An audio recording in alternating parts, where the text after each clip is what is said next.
Hello everyone, আজ আমি দেখাবো কি করে আমার মা ডাল দিয়ে দই বড়া বানায়। এটা বিউলির ডালটাকে ভিজিয়ে আগের দিন রাতেই মিক্সার গ্রাইন্ডারে ভালো করে মিক্স করে ফাটানো হচ্ছে।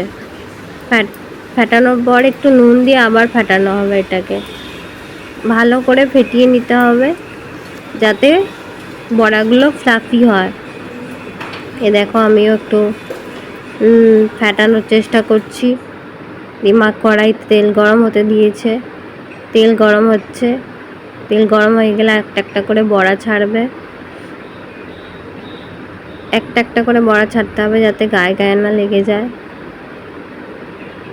বড়া ছাড়া হয়ে গেলে কিছুক্ষণ অপেক্ষা করতে হবে যাতে গোল্ডেন ব্রাউন কালার আসে। গোল্ডেন ব্রাউন কালার হলে আমরা ওটাকে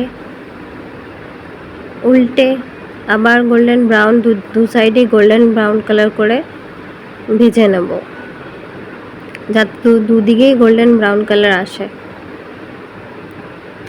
আবার ছাড়া হয়েছে, একদিকটা গোল্ডেন ব্রাউন হয়ে গেছে, অপর দিকটাকেও করে নেওয়া হচ্ছে।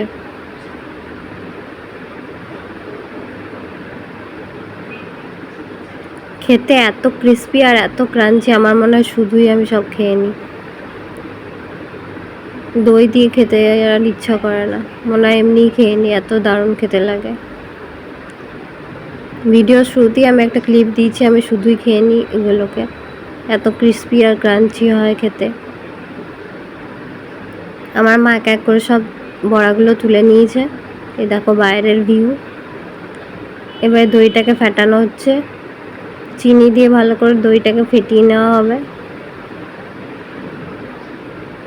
দই ভালো করে ফাটালে টেস্টও ভালো হবে। বড়াগুলো রেডি হয়ে গেছে আমাদের।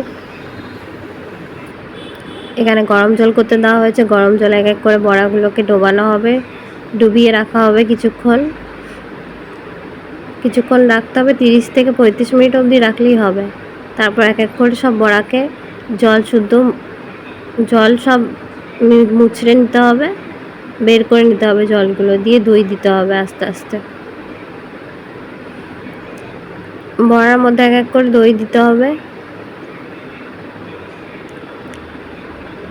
এটা খেতে এত টেস্টি হয়, দারুণ টেস্টি হয়। আর অনেক ইজি রেসিপি। এটা আমার মায়ের সিক্রেট মশলা রেসিপি চাইলে কমেন্ট করুন। এই যে আমাদের দই বড়া রেডি, আমি খেতে বসে পড়েছি। আমার মা আমাকে সাজিয়ে দিয়েছে।